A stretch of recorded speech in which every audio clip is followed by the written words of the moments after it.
Hello everyone. Communication system के lecture series में हम लोग प्रोबेबिलिटी रैंडम वेरिएबल में स्पेशल फंक्शन देख रहे थे, जिसमें हम लोगों ने प्रीवियस लेक्चर में एरर फंक्शन और कॉम्प्लीमेंट्री एरर फंक्शन को कवर किया था और इनके बीच में रिलेशनशिप भी देखा था। ठीक है, इस लेक्चर में हम लोग एक और स्पेशल फंक्शन जो कि है क्यू फंक्शन, इसको कवर करेंगे और relationship between Q function and this complementary error and error function इसको देखेंगे।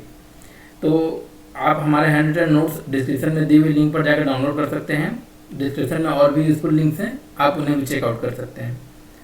तो सबसे पहले अगर मैं बात करूं, जो हमने प्रीवियस लेक्चर में देखा था, एरर फंक्शन का डेफिनेशन ये होता है। ठीक है, कॉम्प्लीमेंट्री एरर फंक्शन का डेफिनेशन ये होता है। दोनों का डेफिनेशन सेम है, इंटीग्रेशन सेम है, बस लिमिट में अंतर है। यहाँ 0 to x होता है, इसमें x to इन्फाइनाइट होता है। क्यू फंक्शन का जो इंटीग्रेशन होगा वो थोड़ा डिफरेंट होता है।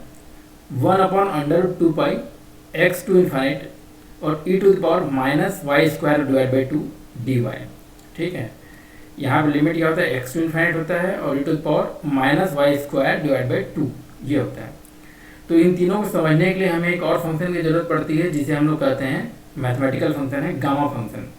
इसका मैंने लास्ट क्लास में आपको बताया था कि गामा n+1 इसकी वैल्यू आपको पता होनी चाहिए। क्या होता है, 0 to infinite e to the power -t और t to the power n dt। तो यहाँ पर t की जितनी पावर होती है उसका +1 टाइम्स क्या होता है, हमारा गामा फंक्शन होता है। और गामा n+1 को हम लोग क्या कर सकते हैं, रिड्यूस कर सकते हैं n इंटू गामा n के फॉर्म में। और हमें एक बात और पता होनी चाहिए कि गामा जो 1/2 होता है उसकी वैल्यू होती है √π। गामा फंक्शन के बारे में हमें इतनी जानकारी पहले से होनी चाहिए। ठीक है, मैथमेटिक्स का फंक्शन है, मैथमेटिक्स में आप लोगों ने पढ़ा भी होगा, क्योंकि ये फंक्शन यूज होता है इसे एनालिसिस करने में। तो चलिए क्यू फंक्शन का एनालिसिस चालू करते हैं। तो क्यू फंक्शन के एनालिसिस के लिए इसकी वैल्यूज़ हम लोग x = 0 पे निकालेंगे, x = इन्फाइनाइट पे निकालेंगे और x = -इन्फाइनाइट पे निकालेंगे। तो x = 0 पे निकालने के लिए क्या करेंगे, x की जगह क्या पुट कर दीजिए, 0 पुट कर दीजिए। तो x यहाँ पे देखिए, इसकी जगह हमने क्या पुट किया, 0 पुट कर दिया।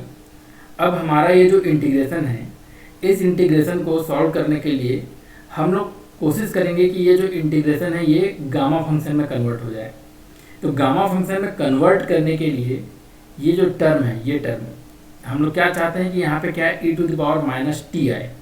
तो यहाँ पर ये जो टर्म है y²/2, इसे हम लोग एज्यूम करेंगे। क्या करेंगे, y²/2 = लेट सपोज एज्यूम करेंगे, एक सेकेंड, y²/2 को हम लोग एज्यूम करेंगे t, ताकि यहाँ पे हमें क्या मिले, e to the power -t मिले और ये गामा फंक्शन में कन्वर्ट हो जाए। तो y²/2 = अगर t एज्यूम किए तो इसे क्या लिख सकते हैं, 2y dy/2 = dt। तो यहाँ पे 2 तो कट जाएगा, तो dy = क्या आ जाएगा, dy = dt/y। और y की वैल्यू क्या लिख सकते हैं हम लोग, देखिए यहाँ पे y आ गया, y को कन्वर्ट करना पड़ेगा t में। तो y को हम लोग क्या लिख सकते हैं, यहाँ से हम लोग लिख सकते हैं y √2t। यहाँ से y √2t, तो dt/√2t। अब देखिए y की वैल्यू हम लोग पुट करेंगे, मतलब y²/2 की वैल्यू पुट करेंगे t, और dy की वैल्यू क्या पुट करेंगे, ये वाली वैल्यू पुट करेंगे। और साथ ही साथ इसमें एक लिमिट जो हो रहा है, लिमिट किस तरह से वेरी हो रहा है जब हम वेरिएबल को चेंज कर रहे हैं t को, तो हम लोग देखते हैं लिमिट में क्या फ़र्क पड़ रहा है।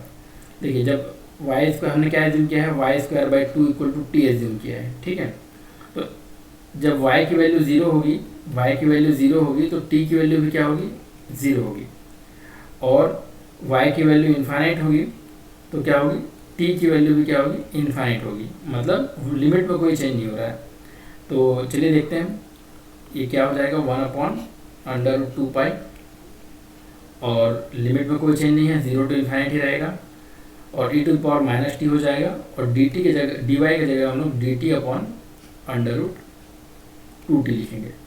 तो ये देखिए, ये अंडर रूट है, दोनों में मल्टीप्लाई होकर क्या बन जाएगा, 1/2 हो जाएगा। और यहाँ पे √π है, तो √π यहाँ लिख लेता हूँ मैं, और लिमिट 0 to इन्फाइनाइट।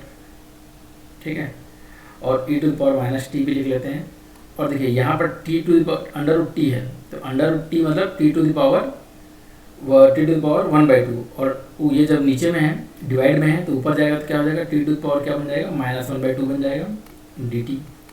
ठीक है, तो इसको अगर हम लोग कंपेयर करें, इसको इस पार्ट को अगर हम लोग कंपेयर करें गामा फंक्शन के साथ, तो क्या होगा, ये हमारा होगा, इसे मैं थोड़ा रफ कर लेता हूँ,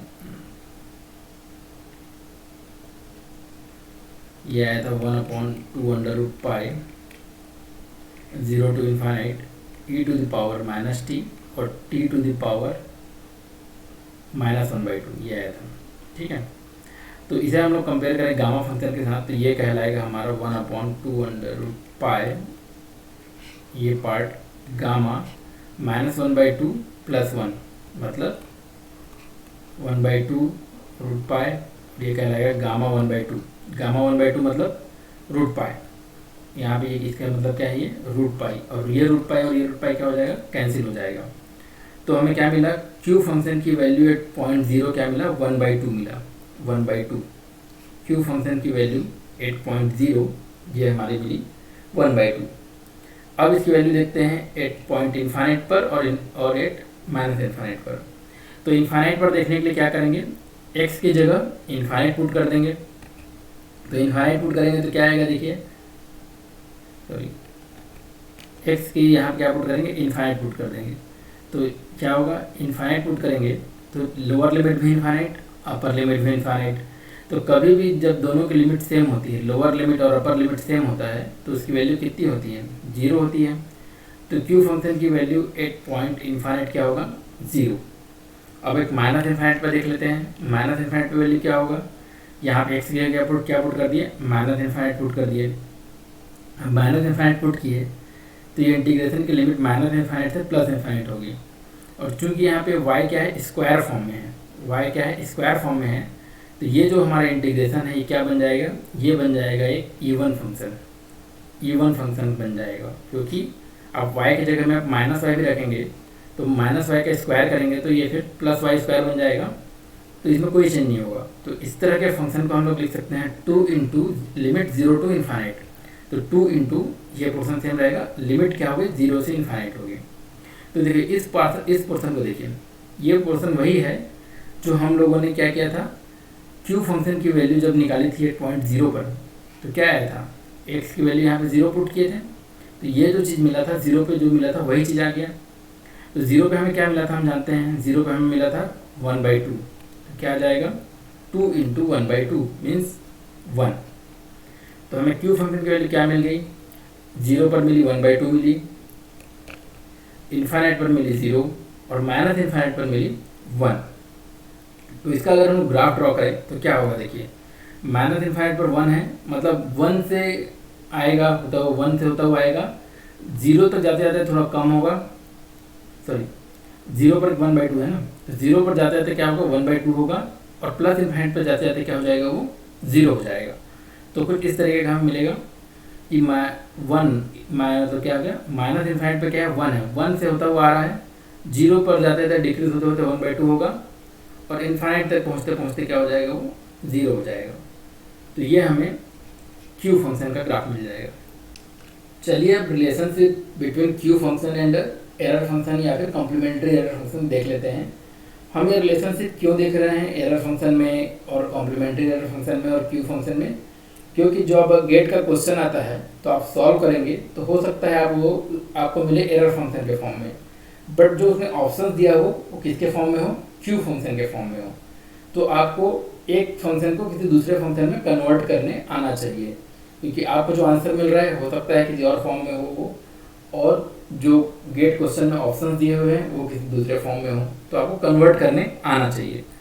तो देखते हैं, सबसे पहले देखिए क्यू फंक्शन और एरर फंक्शन और कॉम्प्लीमेंट्री एरर फंक्शन में क्यू फंक्शन जो होता है वो किसके ज़्यादा सिमिलर है। देखिए क्यू फंक्शन ज़्यादा सिमिलर है कॉम्प्लीमेंट्री एरर फंक्शन के। क्यों ज़्यादा सिमिलर है, क्योंकि दोनों की लिमिट सेम होती है, कॉम्प्लीमेंट्री एरर फंक्शन की और क्यू फंक्शन की दोनों की क्या होती है, लिमिट सेम होती है, x टू इन्फाइनाइट होती है। इसलिए हम लोग क्यू फंक्शन को कंपेयर करेंगे कॉम्प्लीमेंट्री एरर फंक्शन से। बाद में हम लोग उसको कॉम्प्लीमेंट्री एरर फंक्शन को एरर फंक्शन तो कन्वर्ट कर ही सकते हैं। तो देखिए कॉम्प्लीमेंट्री एरर फंक्शन का डेफिनेशन लिख लिए ये, ठीक है। क्यू फंक्शन का भी डेफिनेशन लिख लिए। इसमें हम लोग थोड़ा सा चेंज क्या किए, यहाँ पे जो डमी वेरिएबल y² था, तो y को जगह में हम लोग क्या ले लिए, t ले लिए। क्यों लिए, क्योंकि हम लोग इस t को ही कन्वर्ट करके हम लोग q को कन्वर्ट करके इस टाइप के फॉर्म में लाएंगे, y के फॉर्म में लाएंगे, ताकि हम लोग कंपेयर कर पाएँ। तो हम लोग एक डमी वेरिएबल था y, उसको यहाँ पे t लिख लिए। तो देखिए अब ये जो q फंक्शन है, मैं चाहता हूँ वो मुझे किसकी तरह दिखे, कॉम्प्लीमेंट्री एरर फंक्शन की तरह दिखे। तो यहाँ पर अगर जो t² है, अगर मेरे को यहाँ पे y² दिखता तो मैं तो इस टाइप का मैं कंपेयर कर सकता था।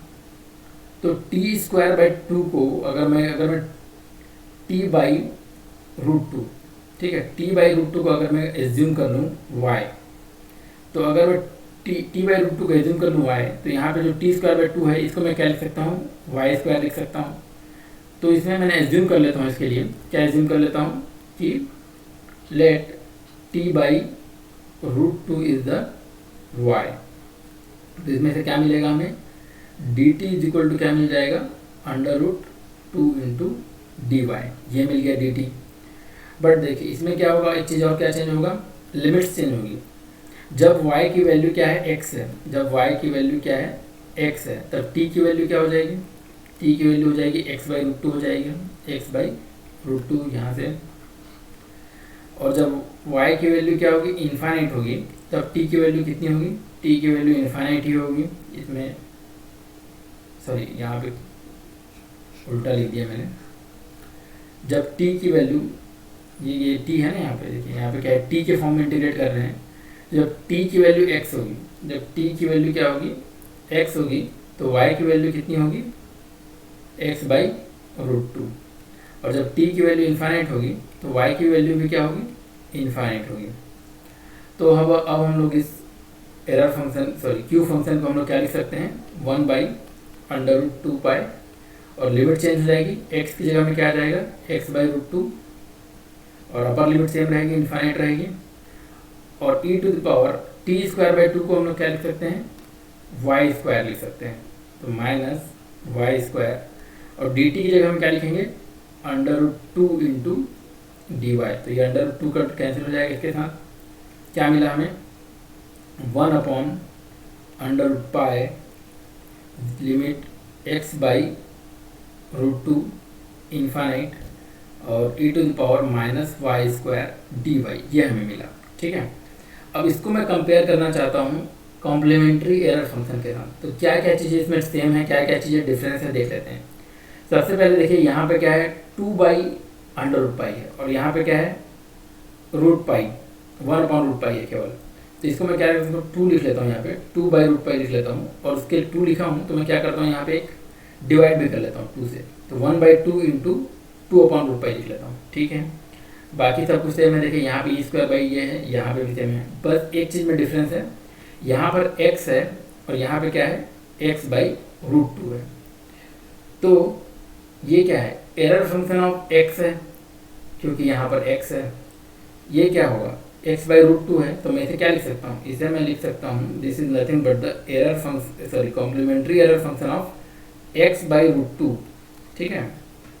तो यही हमारा एरर फंक्शन और क्यू फंक्शन में रिलेशनशिप आ गया। क्या मिला हमें, q of x is equal to, यहाँ पे 1/2 भी था, क्या था, q/x = 1/2 complementary error function of x/√2, ठीक है। मतलब x का जो q फंक्शन होगा वो 1/2 of complementary error function of x/√2 होगा। अब इस कॉम्प्लीमेंट्री एरर फंक्शन को आप लोग चाहें तो एरर फंक्शन में भी कन्वर्ट कर सकते हैं। क्या लिख सकते हैं, 1 - एरर फंक्शन ऑफ x/√2, क्योंकि कॉम्प्लीमेंट्री एरर फंक्शन और एरर फंक्शन में क्या रिलेशनशिप होता है ये हमें पता है, 1 - ऐसा होता है।